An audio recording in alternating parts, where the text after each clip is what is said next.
I'm sure you're not going to toot your own horn here, but I will do it for you. You are one of the most influential scholars in this space on the Second Amendment, and the court seems to read what you have to say, and you have filed your own brief in this upcoming case as well. Can you just give us the broad overview of your argument? Sure. And the brief, by the way, is on behalf of about 9 law professors who write and teach on Second Amendment issues. Randy Barnett of Georgetown Law School would be the most famous of those. Then also the Second Amendment Law Center, which is based in Nevada, and one of their staffers, Costas Moros, helped me work on with the brief. Who's been on our show several times as well. They're a great guy. And and then, of course, the Independence Institute was the final amicus party. So the brief tries to be an actual friend of the court brief in being useful to the court in helping them analyze the issues in this particular case. And I'd say in one way, it's a little different from some of my the 3 previous Supreme Court briefs I mentioned, among the others I've done. Those were all really straightforward and simple cases. The other side was trying to overcomplicate them and, build a lot of nonsense on stilts. But the basic point was, in Heller, is the Second Amendment a normal individual right? And so therefore you can't ban somebody from having a handgun in his own home. The McDonald case was, does the Second Amendment, like almost all the rest of the Bill of Rights, apply to the states via the 14th Amendment? And then the Bruen case was, can the Second Amendment, unlike everything else in the Bill of Rights, be limited to being exercised for the right to bear arms only when some government official decides you have a special need? So if it's a real right, the answers to those questions are pretty simple. And therefore my briefs were adding evidence in various ways to get to the correct result. But Rahimi's a little more complicated. Rahimi's more complicated. And so the main point of, and well, unlike the Dick Heller and Otis McDonald and the Bruen plaintiffs, Rahimi is definitely somebody who shouldn't have a gun. And, that I think that's just obvious common sense and public safety. And it's related, at least in a broad sense, to the fact that the Second Amendment is necessary to the security of a free state. And Rahimi having a gun is contrary to public safety and security. And that's because of his history of domestic abuse and also the string of armed crimes that he's been accused of committing. Is that just broadly speaking? Yes, but so he's been accused of quite a number of armed crimes, but he's awaiting trial for that, so he hasn't been convicted yet. So we'll see what happens with that. But what he did do is, which seems beyond dispute, is he was basically abusing his girlfriend, right, physically in some public space, and some other guy got involved and called him out, and so Rahimi shot at him. And that is what led to a Texas state court issuing an order saying that he was a credible threat to an intimate partner, namely his girlfriend, because besides shooting at the witness, he also threatened to kill the girlfriend if she did anything about it. So, and there's that, for purposes of this case, that's not factually disputed.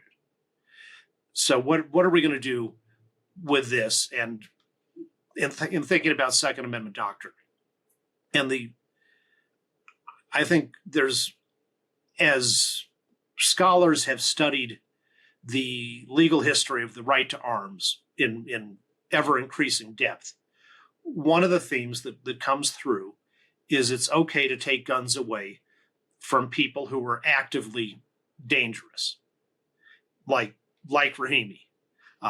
This wasn't something that happened 30 years ago, and he's been a model citizen ever since. At the same time, and this is where the bulk of the brief goes, what precedents are proper for thinking about that principle of dangerousness by an individual? And the brief says, well, the Solicitor General of the United States, which is the one who filed the petition for certiorari and got the case and wants to prosecute Rahimi for violating the federal statute that says, basically, if you're under a domestic violence restraining order, like Rahimi is, then it's a federal felony for you to possess a gun, punishable by up to 15 years in prison. And our brief agrees with the Solicitor General that disarming dangerous people is not an infringement of the Second Amendment.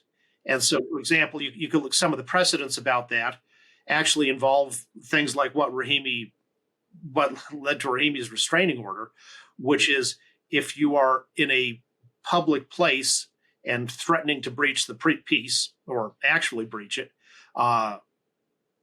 you might have to post a surety for good behavior. That's a fairly common law from the 1830s onward, or under the common law and some state statutes starting in the colonial period.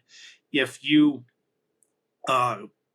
carry arms in a way that terrifies the public, then the weapon you use can be taken away and you get in trouble.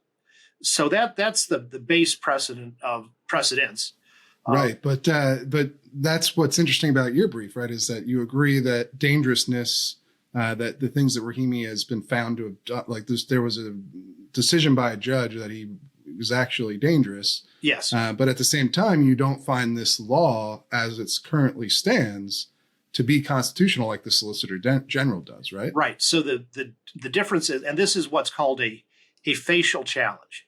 A facial challenge is where the person challenging the law says this law is unconstitutional on its face in all applications. If you had a law that said you can never criticize the president, then that's a facially unconstitutional law. Even though there actually might be some criticisms of the president, things that were actually libel, for which a person could get in trouble. But the point is the statute is just wrong. Here, the statute is half wrong. The one prong of the statute says this goes into effect if the federal gun ban, if the individual is the subject of a restraining order issued by a court based on a, quote, credible threat of danger to the domestic partner, the intimate partner, is the term of art. And we say, that's fine. That's not an infringement of the Second Amendment. But then the statute goes on to say, well, you can have that. 18 United States Code, Section 922, subsection G8C, Roman numeral 1. That one we just talked about is fine. But the other thing says, or the order can simply be something that by its terms tells the subject not to do anything bad. Stay away from your former spouse and, don't assault her. And that's just based on an order not to do something illegal in the future. And in fact, it's not uncommon in contentious divorces or similar situations where a judge will issue a mutual restraining order.